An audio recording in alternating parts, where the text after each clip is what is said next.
Trains and buses, games and songs, come join us and sing along. Transit Tots is where I'll be, the coolest place in NYC. Welcome to Transit Tots.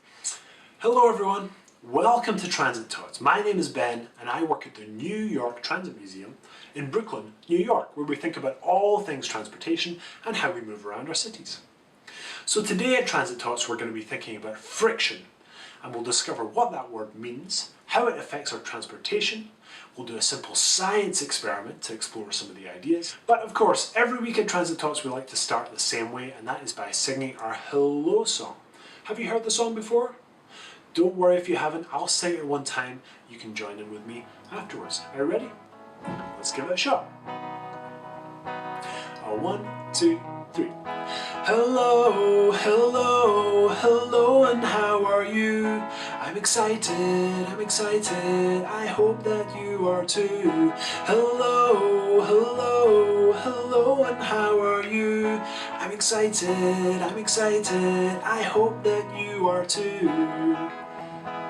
Excellent singing, everyone. Let's try it one more time, but we'll change the words a little bit. This time, instead of saying I'm excited, can we get used to this idea of friction by rubbing our hands together? We're going to sing I'm warm. So we're going to pretend it's a cold day and we're rubbing our hands together to stay warm. Shall we try it? Rubbing our hands together to stay warm, creating some friction. We'll discover what that means very soon. 1, 2, 3. Hello, hello, hello, and how are you? I'm warm, I hope that you are too. Hello, hello, hello, and how are you? I'm warm, I hope that you are too. So today we're thinking about the word friction, what it means, how it affects the way our vehicles move, and the way that they're made. So what is friction? Well, actually we discovered a little bit when we sang our hello song. Remember when we sang I'm warm and we rubbed our hands together? Did you notice that your hands got a little warmer as you did that? Well, that was friction. Friction basically means when we have two things that are moving in different ways, when they meet, they slow each other down, they rub up against one another, and in this case it also created heat. But friction is actually very important in allowing us to move around. For example, when you walk on the street and you put your foot on the street, there's a little bit of friction between your foot and the street, which is what allows us to move. But now imagine you're walking through sand or mud. Is it a lot harder to walk through sand and mud than it is on the street? Well, that's because there is more friction and it slows us down. So we need a little bit of friction in order to make us move in the first place. But if we have too much friction, it slows us down and it can even make us stop completely. So let's think about some different types of transportation now and how friction affects how they move. So a long time ago, before there were trains, before there were buses, before there were cars, there was something called an omnibus, which was a big wooden carriage with big wooden wheels pulled by a horse over bumpy cobbled streets. And of course, if you were a passenger on an omnibus, it was a very bumpy ride, because there was a lot of friction between the wheels and the cobbles and everything else. But now if you think about a modern bus, do you think that's less bumpy? I think so too, because nowadays we have smoother streets and the buses are made from bouncy rubber instead of hardwood, and that means there's less friction and also means we can go a little faster too. But now imagine you're on a brand new subway train. How do you think that would feel? Would that be smoother than a bus ride? Would it be faster than a bus ride? Well, that's true, and that's because a train runs on long straight tracks and has smooth metal wheels, so there's a lot less friction and it can go faster. And finally, the vehicle with the least friction that can go the fastest is of course a plane. And the plane is the fastest mode of transportation because there is no friction, because it doesn't touch the ground. When it's up in the air, it can fly smoothly and there's very little friction, so it can go very fast. So we're going to do a little science experiment to discover a bit more about friction and how it works. But it's also a chance for us to use our imaginations and think about how we might design vehicles of the future. we're going to make a hovercraft. And a hovercraft is an excellent example of how friction affects transportation, because a hovercraft floats above the ground so there's less friction and it can move around more easily. And maybe it can give us ideas of how we can design vehicles of the future too. Shall we find out how it works? So here is what we'll need to build our very own hovercraft for our science experiment. You can take an old CD, preferably not one that you want to listen to again, some fun tack or putty, a squeezy water bottle cap, and finally a balloon like you would have at a birthday party. And here's what all those things look like when we gather them up. We're going to start with just the CD.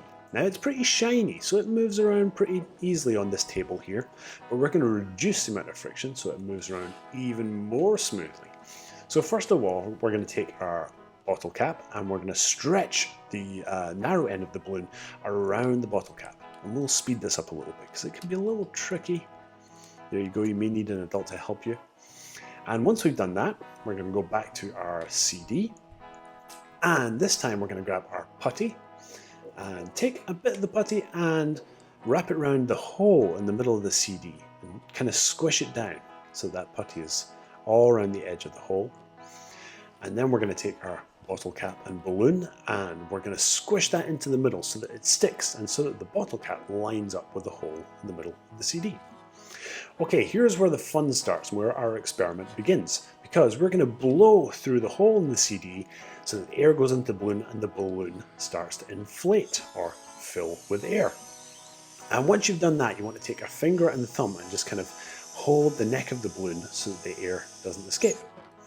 And once we have our inflated balloon, we can put it back on the table or on the floor, and you can see that it moves around much more smoothly. You can use your fingers to kind of move it around as the air escapes.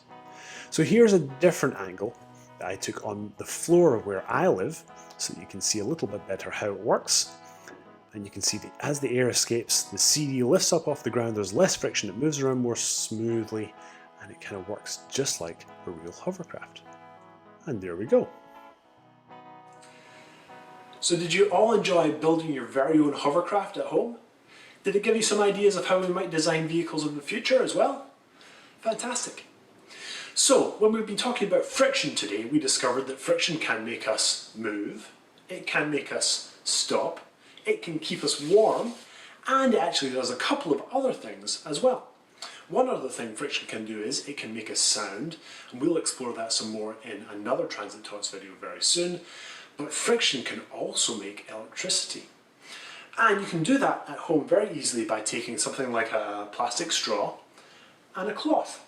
And what happens is, if you rub the cloth against the straw for a little while, by applying friction to the straw, we're actually creating a little bit of electricity. Now we might not be able to see it straight away, but if you take that straw over to the sink, turn on the faucet just a little bit, like I've done, you'll see that when we put the straw near the water, it can actually make the water move. And that's because the water is attracted to the electrical charge we've created on the straw. So, friction is actually a very powerful force because it can make us move, it can make us stop, it can keep us warm, it can create electricity as well. And we'll discover how friction can make a sound in a future Transit Tots video too. So unfortunately we're coming towards the end of our time together at Transit Tots for today. But let's think about all the fun things we've done together today. Of course, in the beginning we sang our hello song.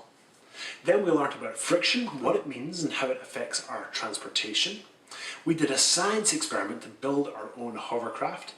And we discovered that as well as making things move, making things stop, keeping us warm, friction can also create electricity as well. So I hope you've had a fun time hanging out with me at Transit Tots for today. We'll see you all again very soon. Bye bye. Trains and buses, games and songs.